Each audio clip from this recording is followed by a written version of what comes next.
Hey, this is Anney and Samantha. And welcome to Stuff I Never Told You, production by iHeartRadio.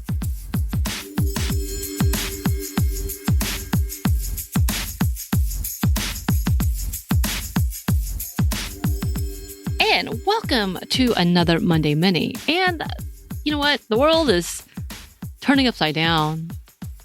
And with many people fearing what may happen in the future, I am many people, by the way, it isn't surprising to see that for my FYP, it is completely inundated with recommendations on where to go if you're trying to leave the U.S.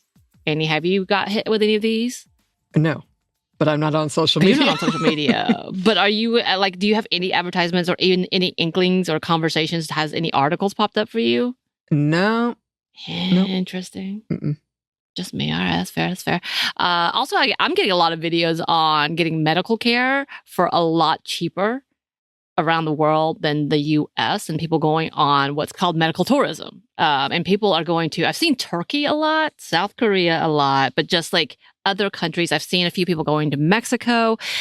I don't know if it's racism, and so therefore it seems like people talking about things that are happening in Mexico and not being as good as other places. I feel like that may be underlying of racism in general and capitalism in the U.S., so I don't know. But I've seen a lot more for like Turkey and South Korea. And by the way, South Korea has a lot of shady practices, like unqualified people pretending to be surgeons. But anyway, all of that to say, like there's a lot of this coming into my feed. So because of all this, this has been something that's in the back of my head. Like I thought I might go somewhere. Where should I go? How does this process look? So I decided to take a look at the current trends and statistics in this hellscape of the government and what is happening. And no surprise, numbers have increased for those who are actually moving and increased numbers for those who want to move. So a lot of this is being said. I will say, put here, this is all about people with money. So people who can afford it, people who aren't tied down, people who don't have family that they don't have to take care of. This is very privileged talk, and I get that. But it still doesn't change the fact that people are talking about it. And for those who can't do it, they also wish they could. Like there's this level of like, no, but I need to leave, help me raise my funds. So I've seen people just trying to get out of their state. So a lot of trans people out of Texas, Georgia, anywhere in the South, like, please help me get out of here to at least go to California, to New York, where I have access, if nothing else. So there's a lot of that conversation. It's bad. But so here we thought we'd take a minute to look at statistics as well as where people are recommending to go. So this is from SeattleTimes.com. An estimated 1,285 U.S. citizens expatriated in the first quarter of 2025, making a 102% increase compared with the last quarter of 2024. And this is according to a report from CS Global Partners, which analyzed statistics from the U.S. Federal Register. Should this pattern continue, 2025 is poised to see a record high number of Americans relocating overseas, surpassing the previous peak in 2020 during the height of the COVID-19 pandemic. The numbers are high, and we're going to talk a little more about those numbers in a minute. But yeah, a lot of people are leaving. That is a record, 102% increase. Like it is more than doubled. Annie, have you thought about possibly leaving the country? I've thought about it, but not seriously. I have too many Where things. Would you go? You have too many. I have too many things. Like actual physical things or like obligations? Obligations. Or both. Okay. Fair enough.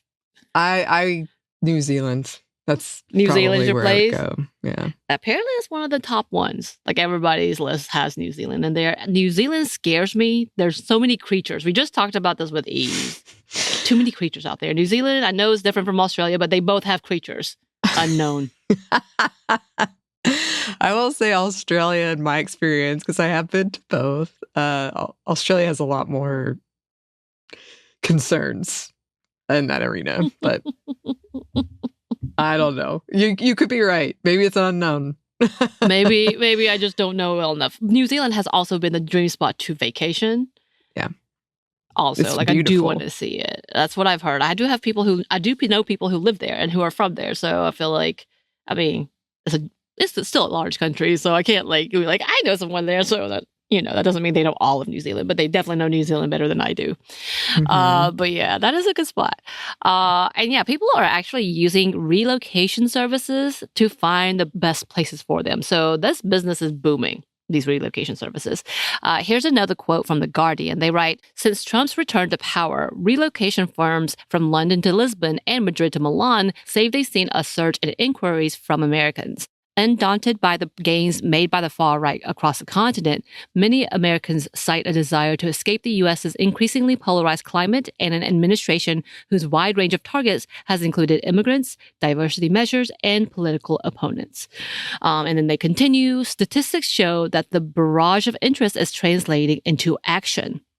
In the first 2 months of the year, U.S. applications for Irish passports were at their highest level in a decade, up 60% from the same period last year. In the first 3 months of the year, France reported a rise in the number of long-stay visa requests from Americans, while in March, the number of Americans who had solicited British citizenship in the 12 months before surged to its highest since record-keeping began in 2004. So people are going. Now, I will say my choices do not include France, nor England, or the UK in general, mainly because they're not doing so great either. Like, it seems like that, yes, they're better off than the US, in my opinion, but they're still kind of rising into the conservatism as well. We see the anti-trans rhetoric happening in the UK, and it's really gross. There's been an uprise in anti-immigration stances within the UK as well. Now, I know we have some UK listeners, so you can let us know how far it's gone, because obviously we're kind of blinded by our own issues, but we do want to know what's going around. I have the France. I mean, they just there's a lot happening, France. I was reading about this when I couldn't sleep the other night. I was like, oh my gosh.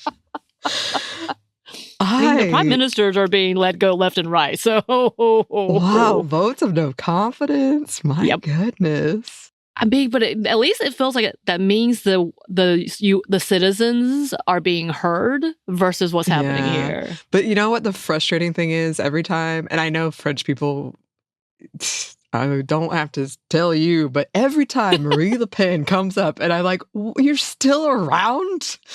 You're still around. Don't you feel shocked by that? You're like, wait, I thought you were going to take that. What? Oh my gosh. And you have a statement and you're like, well, now is my time. Oh my gosh. Here I go. Right. But, again, like I said, this could be just from what we see based on the US. Again, I know all of our stuff are censored, and I know we're not getting all of the news. It's feeling very dark here. But again, like as a Korean, I'm like, I don't think I want to go there. And I don't want to go to the South Korea either, y'all, because I see the same things. I'm like, there's a lot, at least the citizens have a lot more rights. But when it comes to like the pressures and the anti stuff with like the queer community, anti stuff with like women in general, I don't want to be there. Like I'm trying to find a better point. And unfortunately, South Korea does not look like it's getting better at this point. I'm not trying to diss all the countries. I'm so sorry. I'm just trying to be like, is it good or is it our censorship like that? But I've seen a lot of good things about China recently. And at the same time, I'm like, but we know there's still some underlying issues within the government. So let's not get too caught up in that.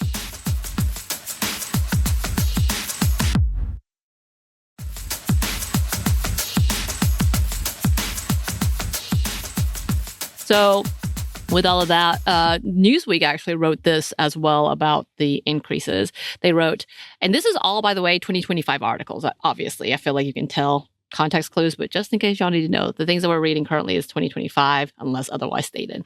It says, a recent survey conducted by Harris Poll found that 4 in 10 U.S. adults, 42%, have considered or plan to relocate outside the country to improve their quality of life or financial position. Among younger generations, these numbers were even higher at 63% of Gen Zers and 52% of millennials. I guess I'm in that 52% because I've definitely been considering it and looking at my options.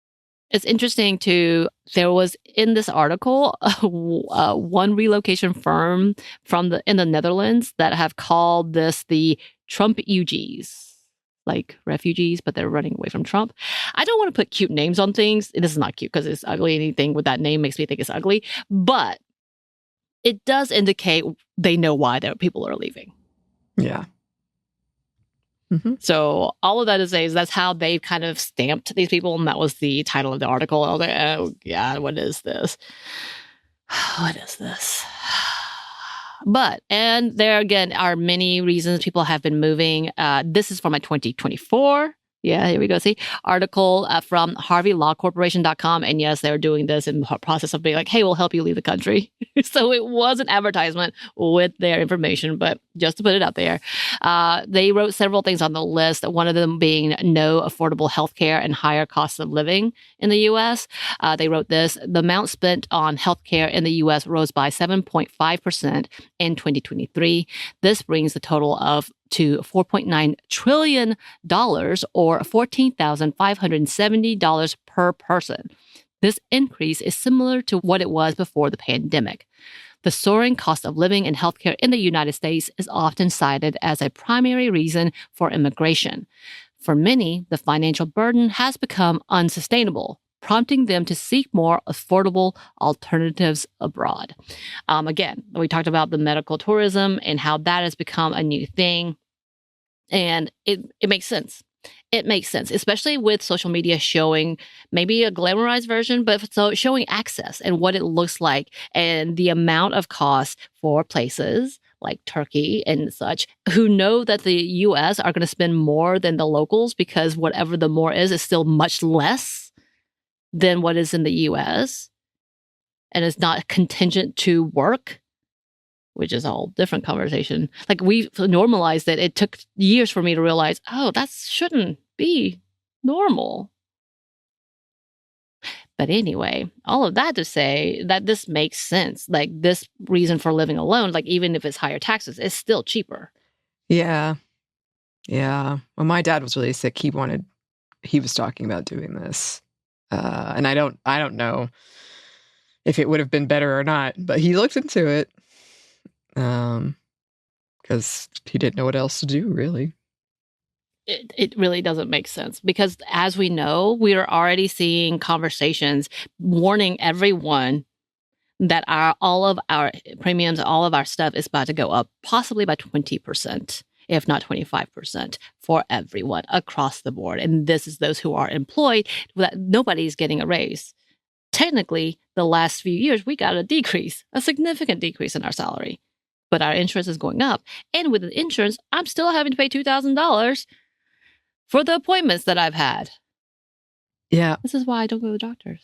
I know. We've talked about this. Yeah. We have to think about this. We're like, oh, is it worth maybe it? I'll just roll the dice and hope it turns out okay. Right. I think I'll self-medicate by sleeping. Just kidding. So another reason that they have cited was work-life balance. And we have talked about that many a times. There was one video that just popped up before this that talked about what she hated about her work. And she was like, I only work 20 hours a week, but because I work in, I believe Denmark was where she's from, they're making me take my 6-week vacation leave because that's the amount that they have to go as a part-time worker no matter what. Because if not, they would have to pay her out. But I'm like, that's kind of gross. They should quit. If she wants to be paid out, she should. But at the same time, are you kidding me? They purposely tricked us with the unlimited PTO here in the US, saying that you have unlimited PTO, when in actuality, they're like, no, but you shouldn't take it. Mm-hmm. And they tricked us and thinking that was better, but it's not. But like in the US, they don't care. Most of the times, your 2-week, by the way, it's only 2 weeks, guaranteed vacation in a year just goes away the next year. Yeah. Oh, yeah. And you don't get compensated with anything. You just don't get it. Yeah. Yeah. So use it if you got it. That's what everyone always tells me, and I never do, but. Right. Right. Another thing, obviously, the big thing that I feel like we've been talking about with the Trump refugees or, Trump refugees is the political and social unrest. There's a lot we can say about this. Obviously, for the queer community, LGBTQIA folks, that's an obvious big conversation about where should we go, all of our rights being taken away from us. Trans people are literally being told they cannot have weapons, which is like Second Amendment rights, unless you're trans.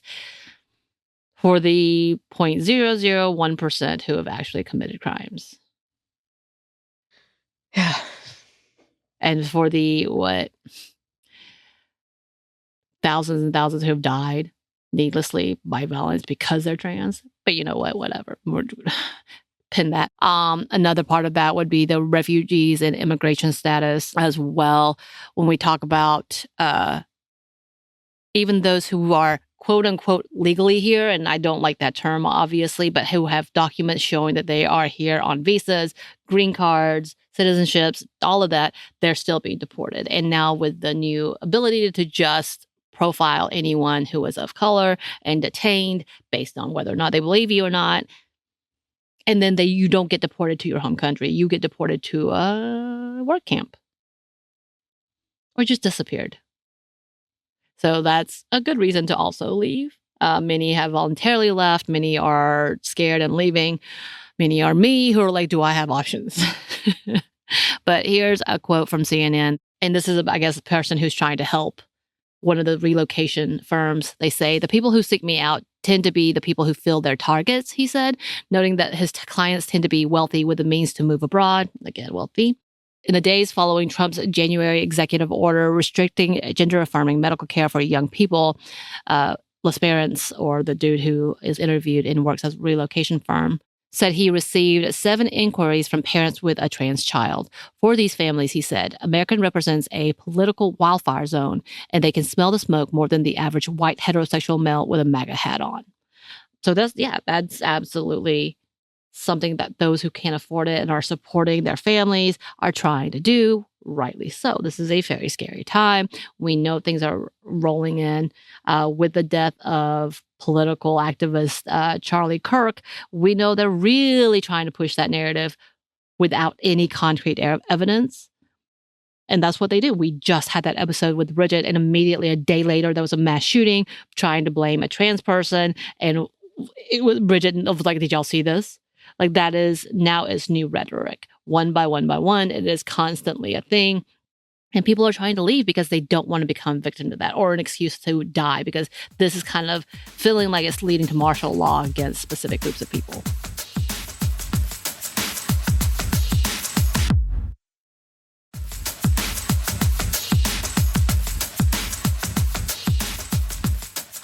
But with that, if you can afford it and if you have access, where are the best places to go? So globalcitizensolutions.com says the following. They have a lot of research, and they do this as a constant. The top 10 countries go as Portugal, which I've seen in a lot of lists, and apparently they want you to come. They're going to give you a house if you have babies. Well, I'm out. Yeah, no, repopulating things is a thing. Spain, Cyprus, Greece, Malta, Canada, Mexico, New Zealand, Germany, and Australia. I don't know if it's because we're so close into Canada, as in like we're neighboring, we're North America together.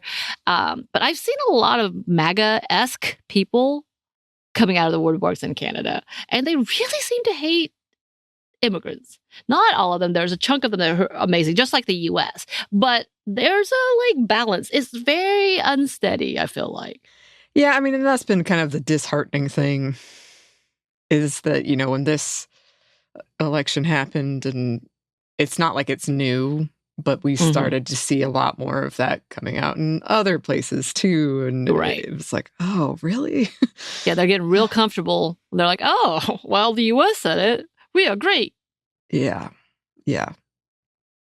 Which, it sucks. Because I know, again, it sucks because I know a lot of people, probably most people in Canada, aren't like that. A lot of people in the U.S. scared, not Definitely, like that. But so it's just really frustrating. But it was like, oh no. Yeah. There too. Where can we go? They are too. So safest for queer folk, and this is from rainbowmap.org. So they kind of give all this, and they have a whole qualifier. So they have a scoring sheet, and it has these are the best, these are the worst.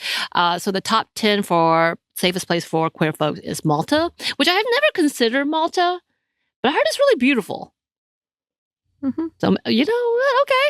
Malta, Belgium, Iceland, Denmark, Spain, Finland, Greece, Germany, Norway, and Luxembourg. I've also seen a lot of people talk about Luxembourg. They apparently want some expats in there too. But with that, I did see Ireland pretty high up on their list as well, but these were the top, as in like, okay, this is what we see as where the laws are good for you, where they will advocate for you, where you have opportunities, all these things. And then the safest for racial equity. Now, I put this with a caveat because I think there's things like when people say, oh, certain areas have such low racist issues and such, blah, blah, blah.